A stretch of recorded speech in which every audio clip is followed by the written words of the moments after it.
বিসমিল্লাহির রহমানির রহিম।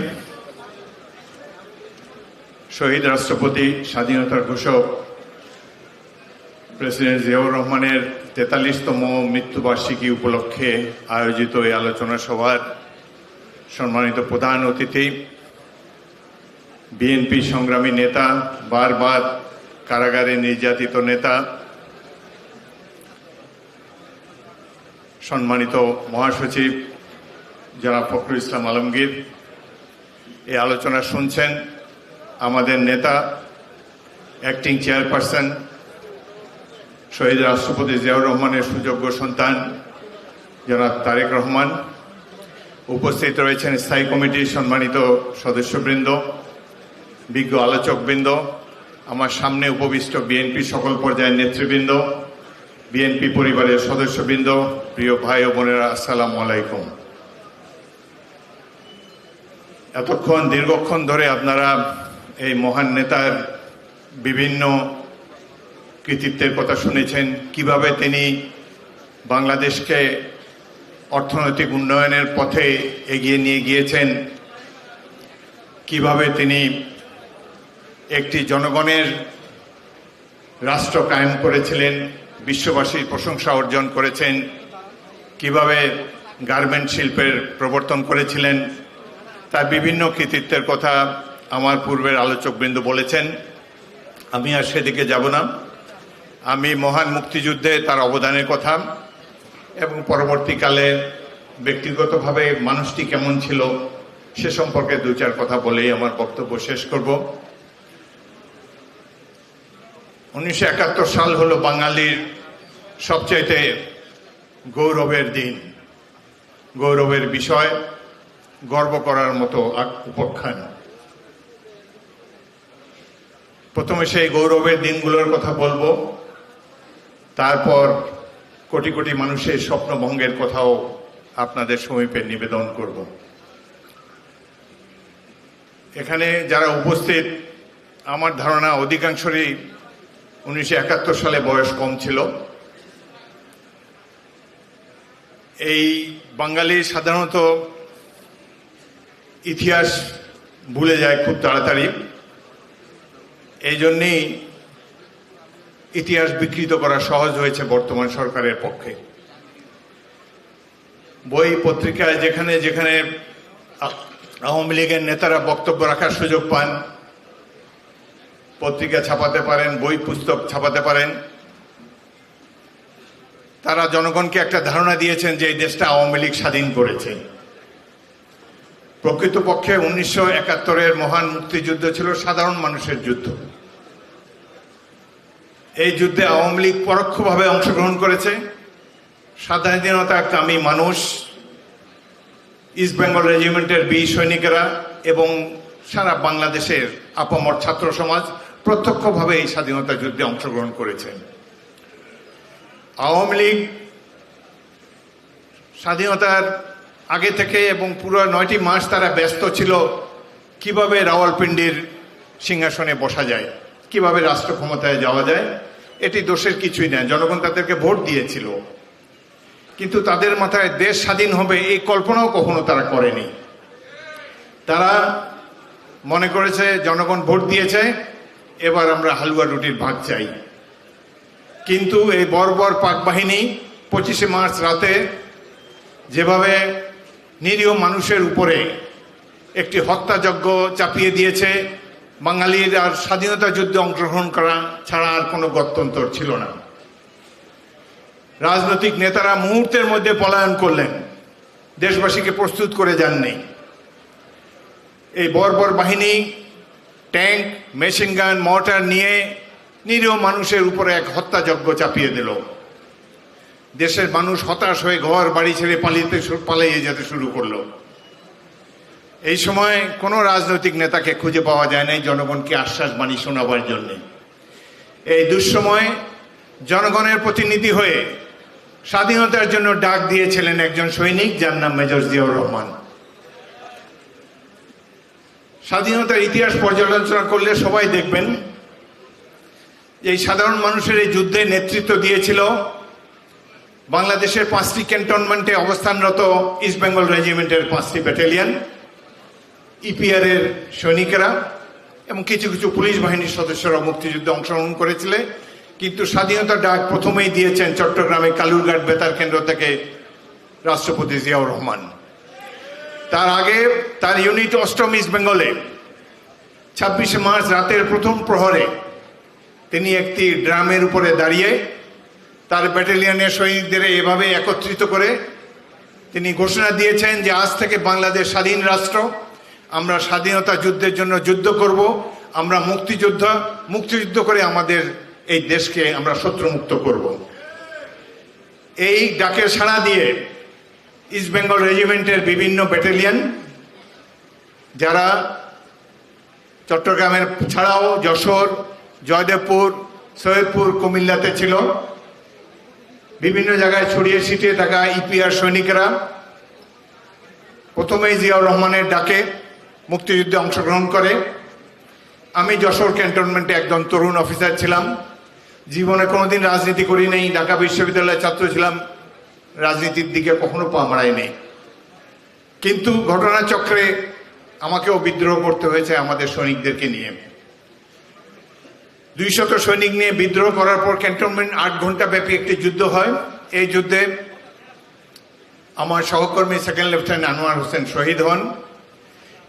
8 ঘন্টা যুদ্ধের পর ক্যান্টনমেন্ট থেকে বের হয়ে খিতিবদিয়া নামে একটি গ্রামে প্রবেশ করি। ওখানে গিয়ে দেখি হাজার হাজার ছাত্র যুবক দা, খন্তা, কুড়াল, লাঠি সোটা নিয়ে দাঁড়িয়ে আছে।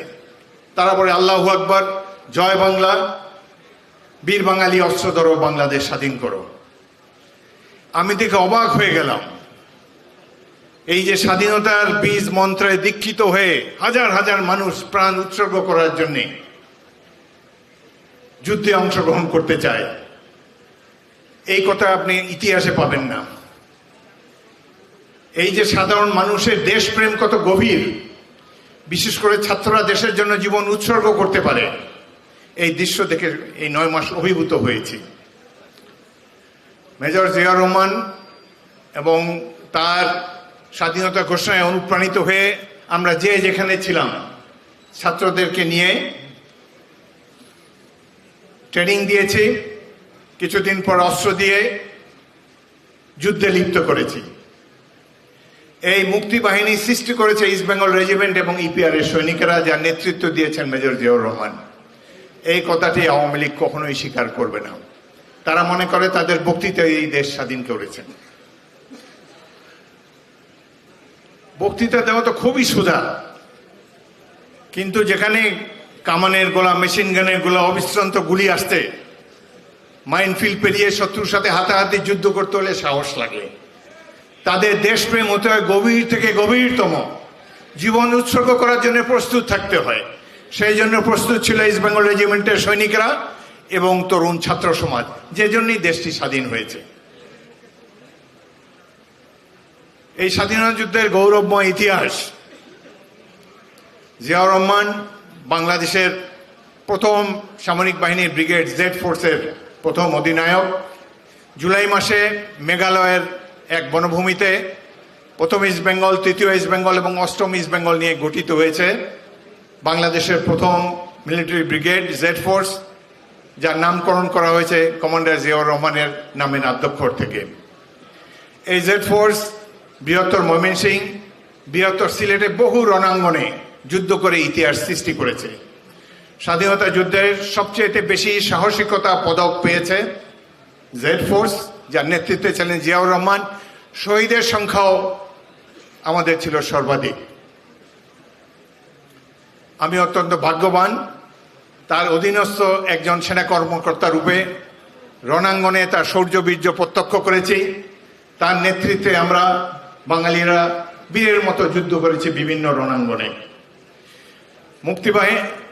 ভারতীয় বাহিনী তখন বাংলাদেশে 18টি জেলা ছিল, একটি মাত্র জেলা কেবলমাত্র মুক্তিবাহিনী দখল করেছে, সেটি হলো সিলেট জেলা শহর, দখল করেছে মেজর জিয়াউর রহমানের নেতৃত্বে প্রথম ইস্ট বেঙ্গল। আমি এই সিলেট আক্রমণের নেতৃত্ব দিয়েছিলাম।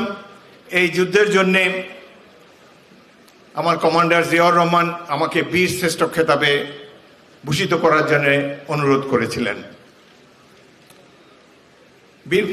বীরশ্রেষ্ঠ কেন পাইনি এটিও বলতে চাই না নিজের কথা। এই মিটিংটি যখন হয়, একটি কমিটি করে দিয়েছিল তৎকালীন সরকার, যার প্রধান ছিলেন বিমান বাহিনী প্রধান এয়ার ভাইস মার্শাল এ কে খন্দকার এবং আরো কয়েকজন সিনিয়র অফিসারের সদস্য ছিল। তারা সাহসী সৈনিক বাছাই করার মিটিংয়ে বসে প্রথমেই নিজেরাই সবাই একটি করে বীরোত্তম পদক নিয়ে নিলেন।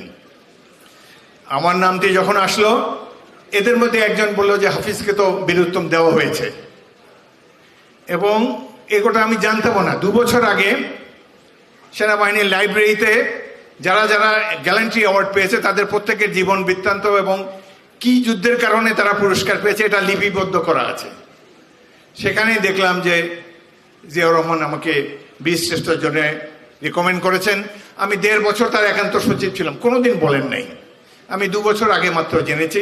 সেখানে এই কমিটির একজন সদস্য লিখেছে অফিসার অলরেডি অ্যাওয়ার্ডেড বিইউ, যে কারণে আমাকে তৃতীয় শ্রেণীর একটি পদক নিয়ে সন্তুষ্ট থাকতে হয়েছে। এটি কখনোই বলি নাই, আজকে বললাম। আমাদের প্রতিষ্ঠাতা নেতার স্মৃতি অর্পণ করার জন্য এসেছি। যুদ্ধক্ষেত্রে তিনি একজন সিনিয়র অফিসার ছিলেন, যুদ্ধের মাঠে তার না আসলেও চলতো। অন্যান্য সেক্টর কমান্ডারের মতো তিনি ভারতের অভ্যন্তরে থেকে যুদ্ধে নেতৃত্ব দিতে পারতেন। ভয়াবহ যুদ্ধ হয় 28শে নভেম্বর তারিখে গৌরীপুরে। পাকিস্তান বাহিনীর 31 পাঞ্জাব রেজিমেন্ট আমাদের উপর আক্রমণ চালায়, প্রথম ইস্ট বেঙ্গলের উপরে। 3-4 ঘন্টা যুদ্ধের পর আমরা তাদের কমান্ডার মেজর সরোয়ার সহ 70 জনকে হত্যা করি, 36 জনকে জীবিত অবস্থায় বন্দী করি। এই যুদ্ধে আমি এবং মেজর জিয়াউর রহমান একই বাংকারে 3 ঘন্টা ছিলাম। তার সফল নেতৃত্বের ফলেই 31 পাঞ্জাব রেজিমেন্ট নিশ্চিন্ত হয়ে যায় ধরাপৃষ্ঠ থেকে। এখানে আমি তাকে জিজ্ঞেস করলাম, স্যার আপনি এখানে কেন? আপনি পিছনে থাকেন, কমান্ডারের তো সামনে এসে যুদ্ধ করার কোনো প্রয়োজন নাই। তিনি বলেন যে আমার বিবেকে লাগছে, তোমরা যুদ্ধ করছো, জীবন দিচ্ছ। আমার ব্যাটালিয়নে 3 জন অফিসার, ক্যাপ্টেন সালাউদ্দিন, ক্যাপ্টেন মাহবুব রহমান, লেফটেন্যান্ট আনোয়ার শহীদ হয়েছে। আমার সৈনিকরা জীবন দিচ্ছে, আমি কেন পিছনে বসে থাকবো? এই ছিল তার দৃঢ় মনোভাব, এই ছিল উদার হৃদয়ের জিয়াউর রহমান। সিলেট আক্রমণ, সিলেটের যে যুদ্ধের কথা, ফাইনাল অফেন্সিভ, এটি তো নিয়ে চমৎকার একটি প্রামাণ্য চিত্র বা একটি ছবি নির্মাণ করা যায়। কানাইঘাট দখলের পর, গৌরীপুরের যুদ্ধের পর আমাদের সাথে একজন ভারতীয় বাহিনীর মেজর ছিলেন, তার সাথে একটা বেতার সেট ছিল। বেতার সেটের নির্দেশ আসলো সিলেটের কাছে 4-5 গুর্খা ব্যাটালিয়ন নামে একটি গুর্খা ব্যাটালিয়নকে ভারতীয় বাহিনী হেলিকপ্টারে ড্রপ করেছে। আমাদের কানাইঘাট থেকে যেতে হবে ওই বাহিনীর সাথে যোগ দেওয়ার জন্য। মেজর জিয়া আমাকে এবং মেজর জিয়াউদ্দিনকে ডাকলেন একটি ম্যাপ নিয়ে। তিনি বললেন যে সিলেটে সবার আগে আমরা পৌঁছতে চাই। এটি হলো ডিসেম্বরের প্রথম সপ্তাহের কথা। বিজয় তখন দ্বার প্রান্তে, স্বাধীনতার রক্তিম সূর্যের লালিমা দূর আকাশে দেখা যাচ্ছে। এই সময় তিনি ঘোষণা করলেন সিলেট আমরা দখল করব। আমরা একটা রুট নির্ধারণ করলাম চা বাগানের ভিতর দিয়ে। তখন যুদ্ধ হচ্ছে দরবস এবং খাদিমনগরে। এই যুদ্ধক্ষেত্রগুলো এড়িয়ে আমরা 1200 সৈনিক সিলেটের পথে যাত্রা করলাম। পিঠে আমাদের অ্যামুনিশন, পিঠে আমাদের শুকনা চিরা গুড়। 4 দিন চলার পর খাদ্য শেষ হয়ে গেল, কিন্তু আমরা শত্রু এড়িয়ে ধীরে ধীরে সিলেটের দিকে এগিয়ে চলেছি। চা বাগান অবহেলিত, চা বাগানের জঙ্গল কাটতে হচ্ছে আমাদেরকে। সারা রাত চলি আর দিনের বেলা ঝোপ জঙ্গলে লুকিয়ে থাকি যাতে উপর থেকে এয়ার স্ট্রাইক না করতে পারে। জেনারেল জিয়ার একটা ম্যাপ কেস ছিল, সেটা পলিথিনের কাভার ছিল। শেষ রাতের দিকে সেটি গাছের নিচে বিছিয়ে তিনি, ক্যাপ্টেন অলি আহমদ এবং আমরা 3 জন সেখানে ঘুমাতাম। শুয়ে শুয়ে, যেহেতু সামনে স্বাধীনতার দ্বার প্রান্তে আমরা উপস্থিত, অনেক কথা তিনি বলতেন। একটি কথা আমার আজীবন স্মরণে থাকবে। তিনি বলেছেন, আচ্ছা পাঞ্জাবিদেরকে তো তাড়ালাম, এখন আবার এই শিখেরা এবং এই ভারতীয়রা বাংলাদেশে আবার জেকে বসবে না তো? আমি প্রবল প্রতিবাদ করেছি, স্যার এত বড় মুক্তিযুদ্ধ, কি বীর বিক্রমে বাংলাদেশে মানুষ যুদ্ধ করেছে, এই দেশকে কেউ কখনো দখল করে রাখতে পারবে না। কিন্তু তার সংশয় কাটে না।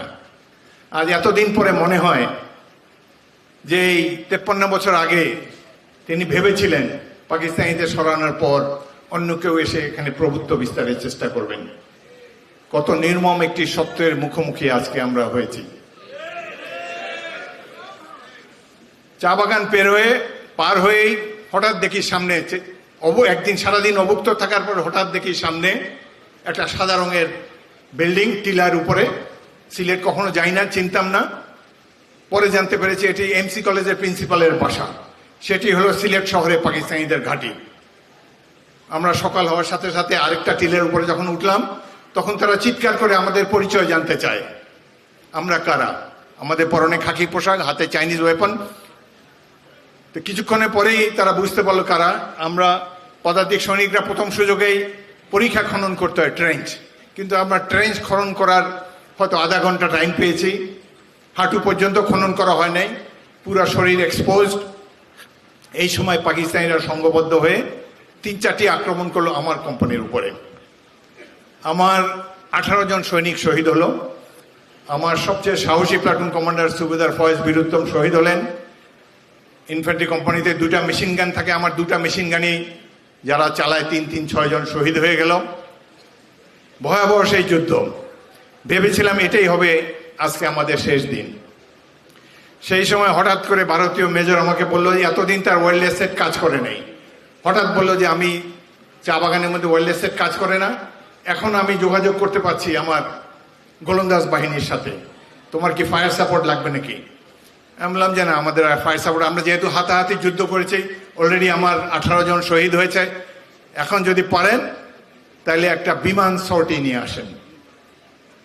আধা ঘন্টার মধ্যে ভারতীয় 2টি মিগ বিমান এসে সিলেট এমসি কলেজের প্রিন্সিপালের বাসায় যতগুলো বাংকার ছিল মুহুর্মুহু রকেট নিক্ষেপ করে এগুলোকে ধূলিসাৎ করে দিল। এই যে সারাদিন ব্যাপী যুদ্ধে, এই যুদ্ধে তৎকালীন সদ্য প্রমোশনপ্রাপ্ত লেফটেন্যান্ট কর্নেল জিয়াউর রহমান আমার চাইতে 600 গজ পেছনেই ছিলেন। বেতার সেটে মুহূর্তে মুহূর্তে আমাকে জিজ্ঞেস করেন, হাফিজ রিপোর্ট সিচুয়েশন, এটা করো ওটা করো, যুদ্ধকালীন যেসব নির্দেশ দিতে হয়। যুদ্ধ অত্যন্ত ভয়াবহ, জীবন মৃত্যু 1 সেকেন্ডের ব্যাপার। চোখের সামনে কতজনকে মৃত্যুবরণ করতে দেখেছি। আজকে মনে হয় কেন সেদিন আমরা জীবন দিলাম।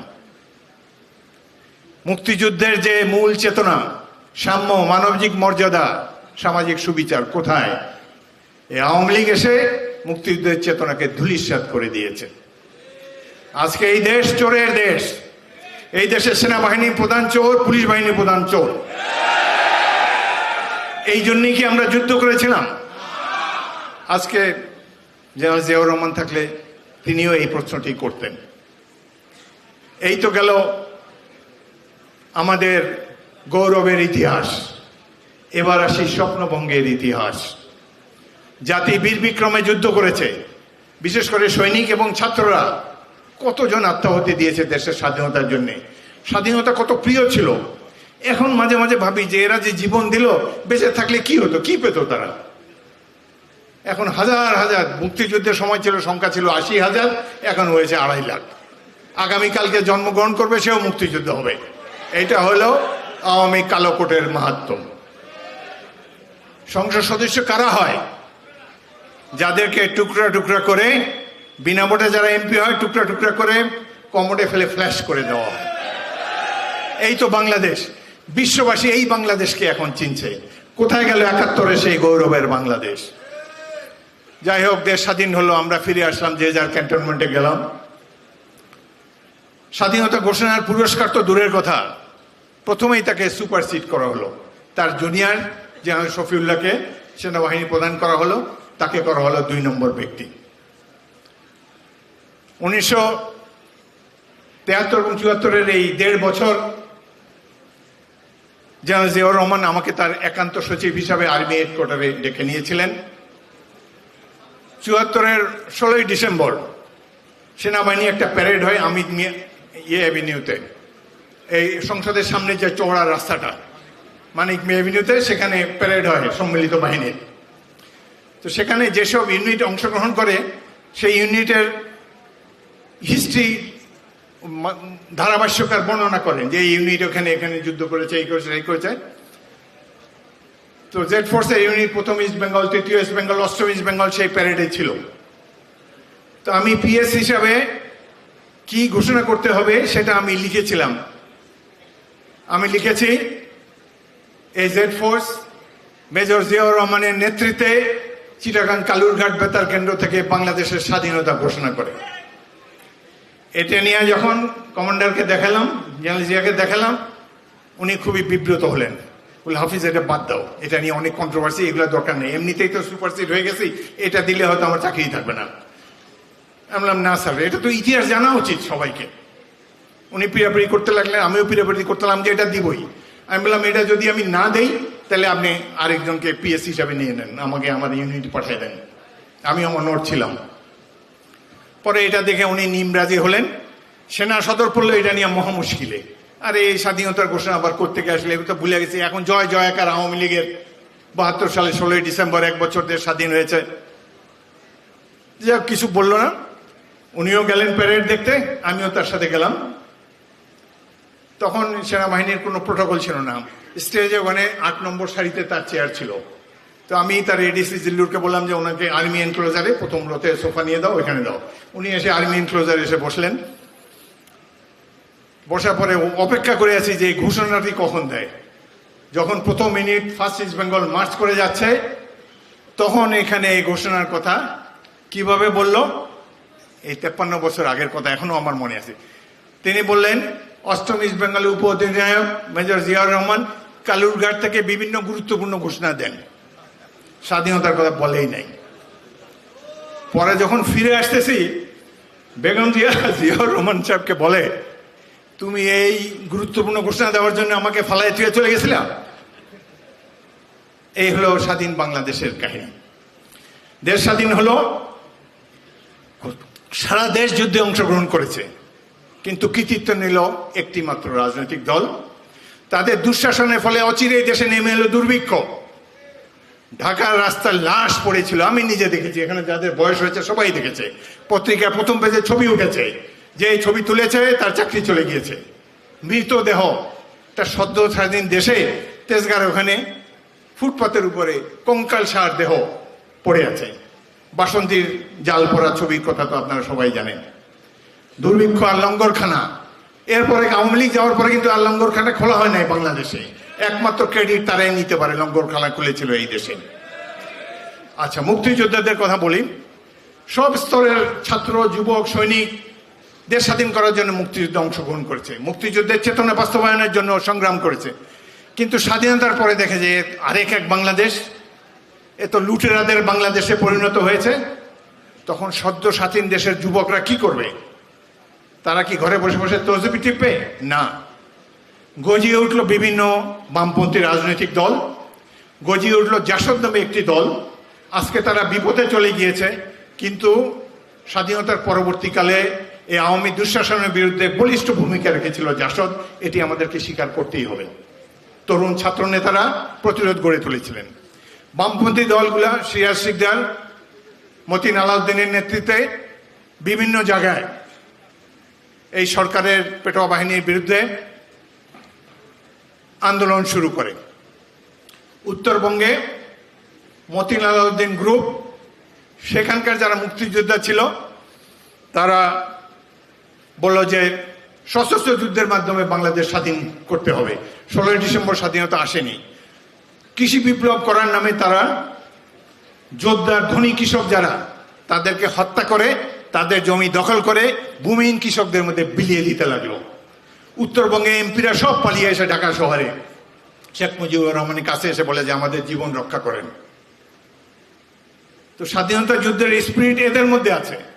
একদিন সেপ্টেম্বর মাসে 73 সালে জেনারেল জিয়া বলেন, হাফিজ চলো আমরা উত্তরবঙ্গে যাই, ওখানে আর্মি অপারেশন করে টেনিস বেঙ্গল 72 ব্রিগেড, ওখানে আর্মি কি করছে দেখে আসে। হেলিকপ্টারে গেলাম তার সাথে। 72 ব্রিগেড কমান্ডার কর্নেল সাফাত জামিল, তিনি জেনারেল জিয়া এবং আমাদের নিয়ে কয়েকটা ক্যাম্প ভিজিট করলেন। ব্রিগেডের সৈন্যরা যেখানে এই মতিন আলাউদ্দিনের বামপন্থী বাহিনীর বিরুদ্ধে এখানে যুদ্ধ করেছে, বেশ কয়েকজন আমাদের সৈনিক নিহত হয়েছে, কেউ কারো কারো অঙ্গহানি হয়েছে। এগুলো সারাদিন দেখার পর সন্ধ্যার সময় তানোর থানার এক জলাভূমির মধ্যে, বিলের মধ্যে একটা ডাক বাংলো, ইলেকট্রিসিটি নাই, কিচ্ছু নাই, 2টা কক্ষ, 2টা রুমে 2টা হারিকেন, সেখানে আমরা 2-4 জন আছি। এই কথাটা আমি এই জন্য বলছি, এই কাহিনী জিয়াউর রহমান কেমন মানুষ এটা যাতে আপনারা জানতে পারেন, সেজন্য আমি এই কাহিনীর অবতারণা করেছি। রাত্রবেলা পাশের কামরা আমার ডাক পড়লো। জিয়াউর রহমান করাচিতে পড়াশোনা করেছেন, বাংলা ভালো মতো লিখতে পড়তে পারতেন না। দেখি এক গাদা কাগজ নিয়ে তিনি বসে আছেন। আমাকে বলে, হাফিজ তুমি তো ঢাকা বিশ্ববিদ্যালয়ের ছাত্র, পড়ো দেখি এগুলা কি লিখেছে। দেখি এগুলো সব চিঠি। এই চিঠি এই বামপন্থী যুবকরা যারা যুদ্ধে ধরা পড়েছে বা নিহত হয়েছে তাদের পকেট থেকে উদ্ধার করা হয়েছে। এর মধ্যে প্রেমপত্র কয়েকটা দেখে আছে। কি তার ভাষা, এত চমৎকার প্রাঞ্জল ভাষায় এই বামপন্থী যুবকরা একে অন্যের কাছে চিঠি লিখছে। প্রেমিকাকে চিঠি লিখে বলছে যে আমাদের জীবন আমরা উৎসর্গ করব বাংলাদেশের সাধারণ মানুষের জন্য, আমাদের মিলন হয়তো পরকালে হবে, এখন দেশ আমাদেরকে ডেকেছে, প্রেম প্রেম সবকিছু বাদ, আমরা জীবন দেব দেশের জন্য, সমাজতন্ত্র প্রতিষ্ঠার জন্য। চিঠির মধ্যে এসব পড়তেছি। এই চিঠি পড়ি আর এক নতুন নতুন দিগন্ত উন্মোচিত হতে অবাক হয়ে যায় যে কারা এইসব চিঠি লেখে, কারা এই ছেলেরা কোথায় ছিল এতদিন, দেশের জন্য এত টান, দেশের সাধারণ মানুষের মুক্তির জন্য এরা জীবন উৎসর্গ করে এসেছে, সেনাবাহিনীর বিরুদ্ধে যুদ্ধ করছে তারা। যাই হোক, অনেক রাত পর্যন্ত চিঠি পড়লাম। চিঠি পড়ে আমরা মুগ্ধ হয়ে গেলাম। সকাল হলো, সূর্যোদয় হলো। সকালবেলা ওই ডাক বাংলোর সামনে 3-4টা চেয়ার লাগানো হলো, একটা লম্বা বেঞ্চ দেওয়া হলো। সেখানে আমি, কর্নেল সাফাত জামিল এবং জেনারেল জিয়াউর রহমানের জন্য সেনাবাহিনীর টিপিক্যাল খাবার রুটি এবং পুরি সার্ভ করা হলো এখানে। তো চা খেতে খেতে জেনারেল জিয়া বললেন, এই সাফাত, এই যে যাদেরকে তোমরা বন্দি করেছ ওদের একজনকে ডাকো তো, আমি এদের সাথে কথা বলতে চাই। সেই বিপ্লবী যুবকদের মধ্যে থেকে একজনকে ডেকে নিয়ে আসো। সোলজাররা, তার 2 হাত পিছনে বাঁধা, হালকা পাতলা ফর্সা চেহারা একটা যুবক। সে ইন্টারমিডিয়েট পরীক্ষাতে 3য় স্থান অধিকার করেছে রাজশাহী বোর্ডে, ব্রিলিয়ান্ট ছেলে। সে আসলো সামনে এসে, তো জিয়া সবাইকে আপনি করে বলতেন। বললেন, আচ্ছা বলেন তো আপনারা কেন এগুলো করছেন, কেন সেনাবাহিনীর সাথে বা পুলিশ বাহিনীর সাথে যুদ্ধে লিপ্ত হচ্ছেন, কি চান আপনারা? এই কথা বলার পর এই ছেলেটা 2-3 মিনিট মাত্র বক্তব্য দিল, এই তরুণ ছাত্র।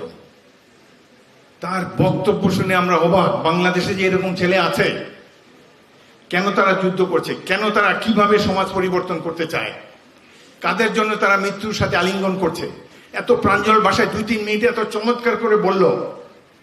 এবং সাথে সাথে জেনারেল জিয়াকেও বলল, আপনারা তো অত্যাচারীদের বরকন্দাজ, মুক্তিযুদ্ধ তো আমরা একসাথেই করেছিলাম, কোথায় গেল মুক্তিযুদ্ধের চেতনা, কোথায় গেল সাম্য, কোথায় গেল সামাজিক সুবিচার? আওয়ামী লীগের লুটপাট করে তো দেশ শেষ করে দিল, কি করছেন আপনারা? ওদের পক্ষ নিয়ে আমাদেরকে মারছেন। স্পষ্ট করে বলে দিল। আমরা খালি মুখ চাওয়াচাওয়ি করি যে স্বাধীন বাংলাদেশে এদেরকে তো যুদ্ধের সময় তো যুদ্ধের মাঠে দেখেছি, এতে যে রাজনৈতিক চেতনা এমন প্রখর, জীবন উৎসর্গ করতে পারে সাধারণ মানুষের মুক্তির জন্য, দেখে অবাক হয়ে গেলাম।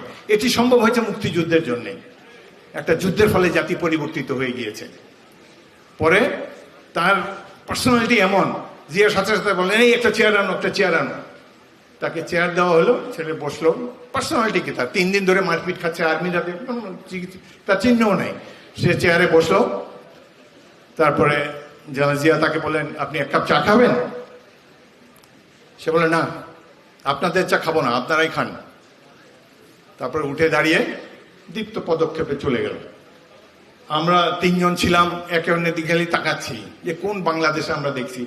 এই যুবক কোথা থেকে আসলো? এরা সাধারণ মানুষের জন্য এদের এত আবেগ, দেশের সকলের জন্য নিজেদের জীবনকে উৎসর্গ করলো। এত ব্রিলিয়ান্ট ছাত্র, পড়াশোনা ছেলে এইসব করছে। চলে যাওয়ার পর ছেলেটা যখন চলে গেল, জেনারেল জিয়া আমাদের দিকে তাকিয়ে বললেন, I am feeling very small, নিজকে অনেক ছোট মনে হচ্ছে। তার বিবেক তাকে আঘাত করছে, কি জন্য যুদ্ধ করছি আর কি দেখছি।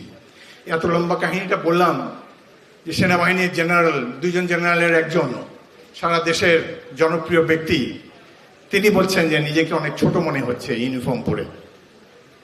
This was Ziaur Rahman. যাই হোক, আল্লাহ যাকে সম্মান দেয় সেই সম্মান তো কেউ কেড়ে নিতে পারে না।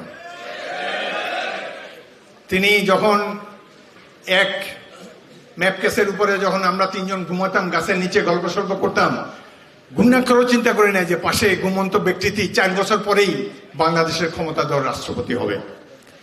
আমি অত্যন্ত ভাগ্যবান, একজন রাষ্ট্রপতির সাথে গাছের নিচে ঘুমাতে পেরেছি, যিনি এই দেশে ইতিহাস রচনা করেছেন, স্বাধীনতা যুদ্ধে লক্ষ কোটি মানুষকে উদ্দীপ্ত করেছেন।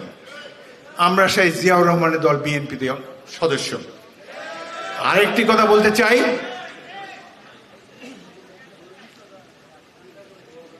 গৌরবের কথাও বললাম, স্বপ্নভঙ্গের কথাও বললাম।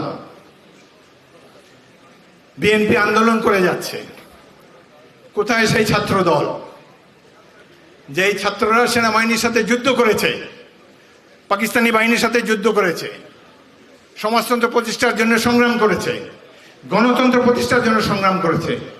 আজকে তো দেখি না তাদেরকে। সেই বিশ্ববিদ্যালয় সমূহ এখনো আছে, কোথায় গেল সেই সব ছাত্ররা? এটা আমাদের মতো মুক্তিযোদ্ধাদের মনের গোপন গভীরে লালিত দুঃখ। আশা করব আপনারা যারা এখানে ছাত্র আছেন, পুরোনো দিনের 71-এর ছাত্রদের কথা স্মরণ করে, জিয়াউর রহমানের অধীনস্থ জেড ফোর্সের বিরক্ত গাথার কথা স্মরণ করে, সাধারণ মানুষের অমিত বিক্রমে যুদ্ধ করার কাহিনী স্মরণ করে আপনারা মাঠে নামবেন। বিএনপির ডাকে, তারেক রহমানের ডাকে, খালেদা জিয়ার ডাকে রাজপথ নেবে।